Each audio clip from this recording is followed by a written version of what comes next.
I'm David Berlin with ZDNet, and it's time for another one of my technology shakedowns. This time I'm going after HP for some serious problems with its Pavilion notebook computers and also with the way it's treating its customers when they are looking for support. Now, Andre, a reader of ZDNet's newsletters, wrote to me and said, lately, HP brought on the market a series of Pavilion notebooks that were in high demand because of their all-in-one features.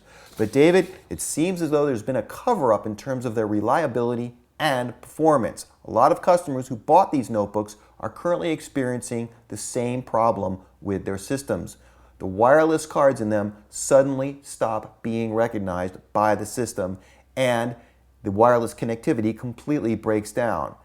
Now, I looked at the forum on HP's website that Andre pointed me to where customers can actually file complaints about this problem, and sure enough, there are literally hundreds of entries where the customers are not only complaining about the problem, but trying to help each other out. The weird thing is that HP's not in there trying to help them as well. HP had to have known about this problem for some time now. The reason I say this is because if you look in the forum, John Meany, the first person to actually write that his wireless card is no longer working, wrote that note back in June of 2007. And here we are in October of 2007, and sure enough, there are still people writing and saying, hey, I'm having the same problem. Now, once John Meany kicked things off, Luciano Pochehi writes, I have the same problem. Charlotte, another person who posted to the forum, said, I'm also having the same problem where the wireless is lost. John V says, same problem, HP support, we need help. John Peltier writes, when I woke up, it said the wireless was disabled. Adam Geffner, one of the more prolific posters to the forum, wrote, I had the same problem happen with my DV6045 laptop. Jim Jackson, I have the same issue. Martin Tudor, same problem using Vista Business on a Pavilion DV6000. Fritz writes, I'm having the same problem as everybody else. Benjamin Miles, another person who posted, wrote, just adding my name to the list. And Magna writes, I have the same exact problem, but HP support only says to update the BIOS and the drivers.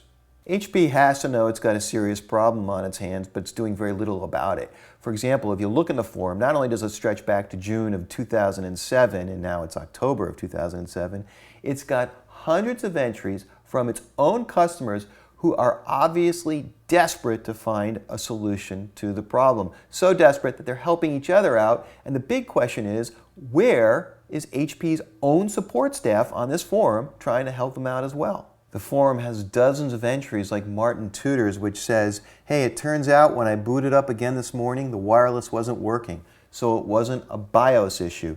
This is a person who clearly got the advice to upgrade their BIOS, and that didn't do the trick. So the BIOS was ruled out very early in the process. After HP's customers eventually ruled out the BIOS as being the problem, then they started getting new network adapters. They write something like, well, here's my sad story continued. They sent me a new wireless card, it worked for a couple days, and then lo and behold, I know, surprise to us all, it stopped working again. Eventually, you start seeing entries in the forum from customers like Adam Geffner who either get their motherboard or their entire computer replaced. Adam wrote, the good news is that I got my laptop back today and the wireless is working again. The bad news is he still doesn't know exactly what it was that caused the problem, so he can't tell the other people in the forum. He says the motherboard was replaced, but he's also saying, I really wish I didn't buy this laptop.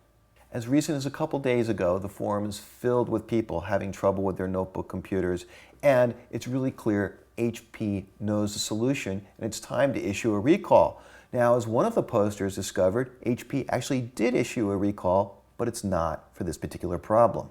According to the recall page on HP's website, it says that you need to determine whether your computer is eligible for free repair, and then it instructs you to identify the symptoms to see if your computer is eligible, none of which have anything to do with the wireless problem.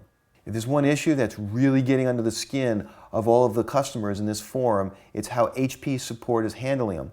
One customer wrote, just so everyone knows, about a week after sending an email to the chief executive officer, I received a phone call from a case manager. So in about 2.5 weeks' time, I had a fixed machine. This was after fighting with HP support from June to September. There are literally dozens of entries just like this one in the forum. So now, here we are in October, and not only are HP's customers having problems with the 6000 series of notebook Pavilion computers, so too are they having problems with the 9000 series. Writes Dave Brock, "Hey guys, just thought I would let you know that my DV9000 remains broken. I have not heard from my case manager for days. I've left voicemails whenever the box was not full." Fausto Rodriguez writes, "Work together, team. They've got to notice us." Well, Fausto, I've noticed you, and now maybe a lot more people will notice you because we're publishing this video on ZDNet. Now, I've contacted HP and asked them what's going on and why there's been no resolution to this problem, at least one that they can publish to all of their customers, and I'm still waiting to hear back. When I do, I'll publish that answer on my blog. Now, if you've got an idea for a technology shakedown, write to me at david.berlin@cnet.com, and if it checks out, I might very well turn it into a video right here. For ZDNet, with another one of my technology shakedowns, I'm David Berlin.